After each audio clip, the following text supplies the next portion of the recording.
Hey everybody! So today we're going to talk about our next clay project, which is going to be something called a bubble bowl. If you look up bubble bowl clay on YouTube, you can probably find lots of different versions of this. This is just the version that we're going to go with.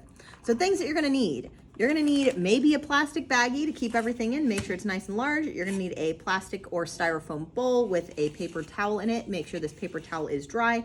You could also use saran wrap. You will need clay. And you can have clay in a variety of forms. So we've pre-rolled some balls of clay. We've made these long coils that we spun around on each other. I have this clay to make the base. Here is one coil that already exists. And I have this that I'm going to use to show you how to roll out clay because, you know, sometimes you need a little help. Other things that you're going to need are some kind of tool that you can use to smooth. You can also use your finger or a rib for this, what is called a rib. And you might need a little bit of slip. This one is a particularly muddy slip. I don't know how much of this we're going to use because one of the things to making this work well is not using too very much. Otherwise, you end up losing some of the cool texture that you're building. All right, so let's talk about how to make this work. So what's going to be happening is we're going to be placing our little shapes inside here and then smearing them all together in order to make one solid clay project, clay piece. But the first thing that we're actually going to need is a base. So you could just put a bunch of bubbles at the bottom and make that a base. I like to have a more flat base or a more firm base. So I'm going to use this big chunk here of clay. And the first thing that I'm going to do is roll it into a ball using my hands, being pretty careful to roll anywhere that's sticking out a little bit too much, and I have a nice round ball here. The next thing I'm going to do is squish it.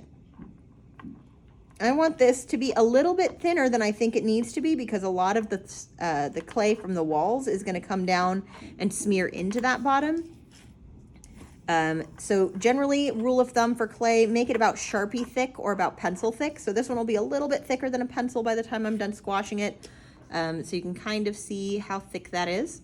And this is just going to go at the bottom of my bowl in order to be the base of my bowl. So that's just sit there.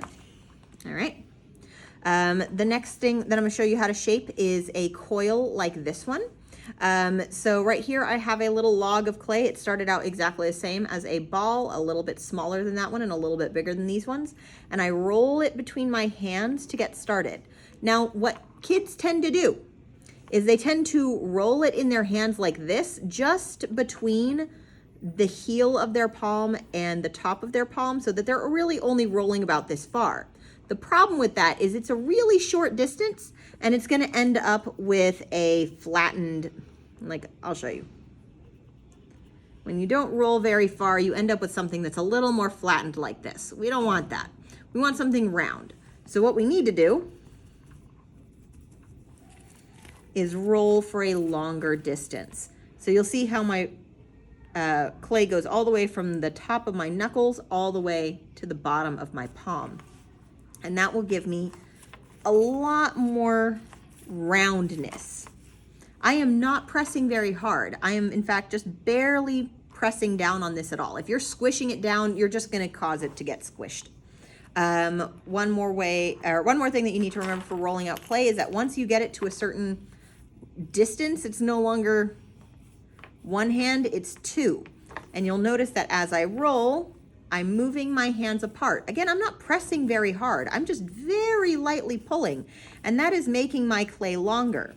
An area of my clay that's thicker needs a little bit more massage apart. And you can see that this is getting much longer just by me gently, very gently pulling these pieces apart. Now you can see over here, I haven't been rolling as wide as I need to, so it's getting a little bit flat, but that's fine. All right, so here I have a rope. Now for this particular project, I want my clay to be lots of different shapes. As you can see here, I have the little balls. I have spun some little spirals. I could even have these as singular spirals rather than double spirals. I can have singular ropes like this, or I can even take my clay and twist it into braids or ropes like this. Anything is really possible.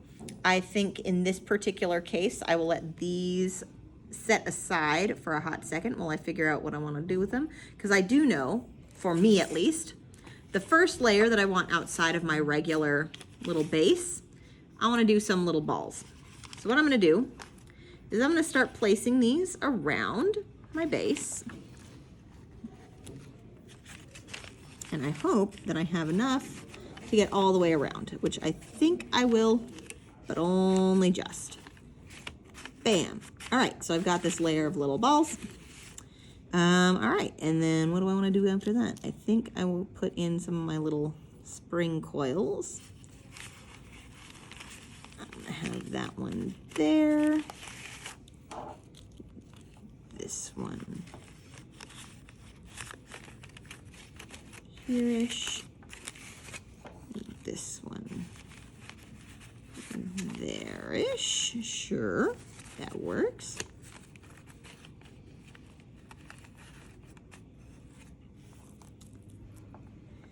And let's see, I think I'm just gonna bound in some of this with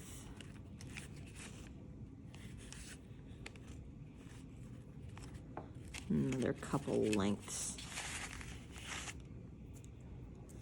of clay. This is really crunchy. I don't like the way it looks, so I think I'm just gonna get rid of it. I won't keep that part. That's okay.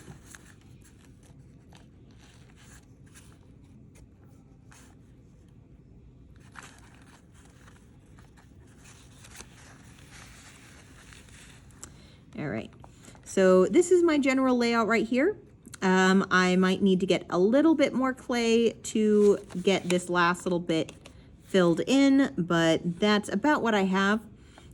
So this is where I'm probably gonna leave it for at least a little bit of time to make sure that my clay is kind of firm for my next step, because that will make the pressing of my clay not be so tough. So I'll be right back in a minute after I get a little bit more clay to help me fill in this last area. All right, so as you can see, this is the pattern that I've come up with. All of my clay is of similar consistency. I did this in about 20 minutes, so I don't need to worry about using a lot of slipping and scoring right now, as long as I can smear this all together. Slipping and scoring is mainly going to be something you're going to use if you took multiple days to build this, or if you're using some really old clay, or clay from a previous project, that you're going to want to slip and score on really, really good. If you had to slip and score, then I would do that. Do so very carefully, because you're trying to keep the side that's closer to my bowl, so this side of the little ball, you want it to stay fairly dry so that it doesn't end up squishing out. Because the next step that we're going to do is we're going to come in and we're going to start smearing all these things together to kind of blend them into one piece of clay. So I like to do that by going from the outside to the inside, or the outside edge to the inside edge. So you can see here, I'm using a tool. I'm just kind of squishing everything in and just kind of scraping it all together.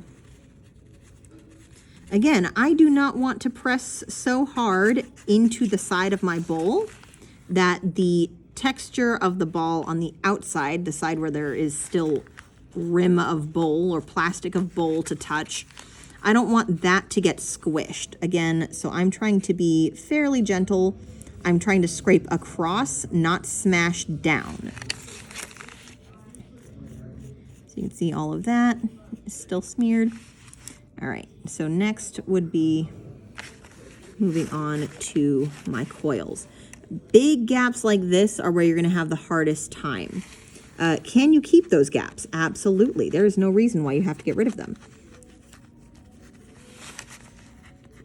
And so you can see in here, I'm scraping all of this together.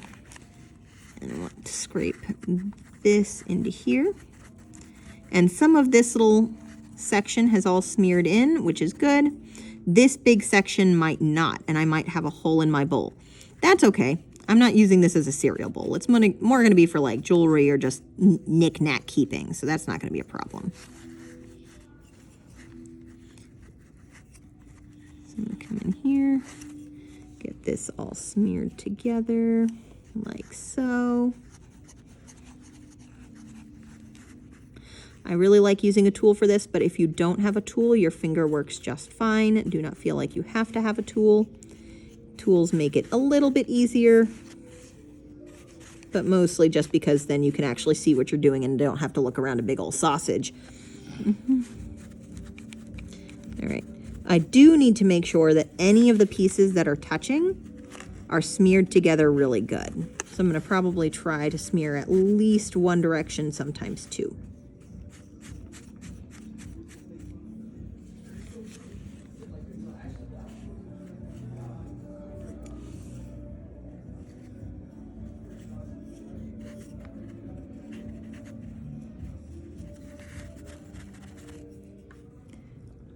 So here's one of those little holes I was talking about. It's just going to exist there. This is a little bit too much of a gap that I don't think I can press in.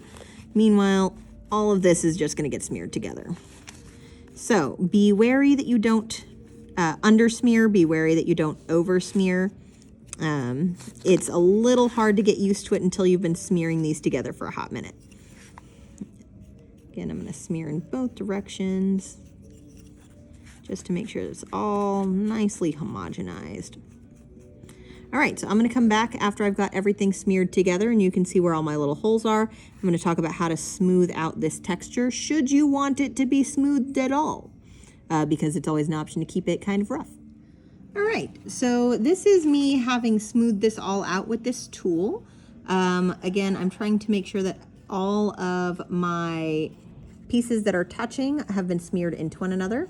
If you're worried about having these little holes, then just fill them in with little balls of clay before you start smoothing, and don't just smear it all as I did, because I don't mind the holes, but some kids really don't want them. They might want to eat cereal out of this later, and that's just fine. All right, so you have a couple different options for finishing out this inside. You can make it extremely smooth. You can do that a couple different ways. One, rubbing it with your fingers, or even brushing on some of the thicker slip. This one is pretty liquidy, but you can see that over here it is very shiny and smooth because it is pretty liquidy. So you can take a paintbrush and paint that on. You just have to make sure you clean your paintbrush pretty good. Or you can just smooth it with your finger, and then whenever you glaze it, it will look something like this. And you can also see that that isn't very smooth inside. The outside will look like the pattern that you made with all of your little balls. Where you press a little bit harder to smear, then you'll have less indents going on. Where you don't have to press as hard, like up here, you can see how those indents are a little bit deeper. As long as you don't completely smash everything to pieces, then all of it should be visible. This one has added on some little feet after they came out of the mother mold, which is the big plastic bowl that I'm working in right now. You can choose to add on feet if you like. You just add them on the same way you would add any other piece of clay: slip, score, smoosh. And then this one, they probably tapped on the table a little bit just to make sure that all of the legs were flat. But that is for after it comes out of the bowl. For this particular texture, I don't think I want it particularly smooth, but I don't particularly want it to be the very rough texture of the smearing tool that I used. So what I think I'm gonna do is I wanna kind of, in my brain, I'm imagining this texture of hammered metal. You might know what that looks like, you might not, but note that it's like a rounded hammer just hitting a surface a lot of times, so it makes a bunch of different concave little nubs in. So in order to make that texture, I would want to find something kind of rounded. I'm thinking maybe the back end of a Sharpie, and I'm going to use that to press all across the inside of my bowl here, and that should get that hammered metal texture that I'm looking for. So that's what I'm going to try, and we will see if that works. If not, then I can always choose to smooth it again. I do run the risk of smashing all of my details, but we're going to try it out and see how it goes. All right, so this is kind of the texture that I'm going for. I actually did decide that the end of a Sharpie was going to work out just fine for this. What I have found is that I do want to clean this every once in a while. If I have lots of clay sticking to it, then sometimes I get little muddy areas, like this little spot over here where all my clay kept wanting to stick to it, and I couldn't make it work. And so what I found is just a little bit of a push and drag motion in small little increments is kind of getting the texture that I'm wanting. Just letting myself see how long it takes. All right, so it also seems to work best in the areas that are a little bit more dry. So like right here and right here It's just a little bit, my clay was a little bit wetter, and so it doesn't work as well as I'd like. So I think I'm gonna let those areas dry a little bit more, and I'm gonna work in the areas that are getting more of the texture that I want right now done immediately. That way I can get it all to look the way I want it to look, and then I can come back to those areas later to make more of the texture that I'm looking for. All right, so here it is, fully textured. You can see that it's pretty uniform all the way across. There were some spots that were sticky, but overall everything turned out fine. So now what I can do is, you want to test this a little bit first, just double check that it's not going to collapse if you do this. I already did it once, so I'm already aware that it's going to be fine. I'm going to grab the sides of my paper towel and I'm going to lift directly out. I know that it's going to work pretty well because it just lifted out just fine. And now I can pull all of this down and I can see all of my fun textures. I do want to still be fairly gentle with this while it's still somewhat wet. Because right now it is more like a cheese hard than a leather hard. It's not stiff like beef jerky yet, meaning it's still at one of its weaker stages. Once it gets stiff like beef jerky, it's as strong as it's going to get while it's wet. After that, when it starts drying even further into bone dry, that's when it's going to get fragile again. And then once it's fired the first time, that's whenever it's really going to be ready to handle a little bit of rough handling. So here it is, all ready to go. You can see I have all my little textures still showing. I can come up and do a little bit of rubbing around my top rim to make sure it's not completely covered in cracks. But beyond that, I really don't want to do too much fussing because it can collapse on me if I'm too rough with it. So I am mostly going to let any small cracks be dealt with by a layer of glaze. Anyway, so here it is. That's all done. And get moving.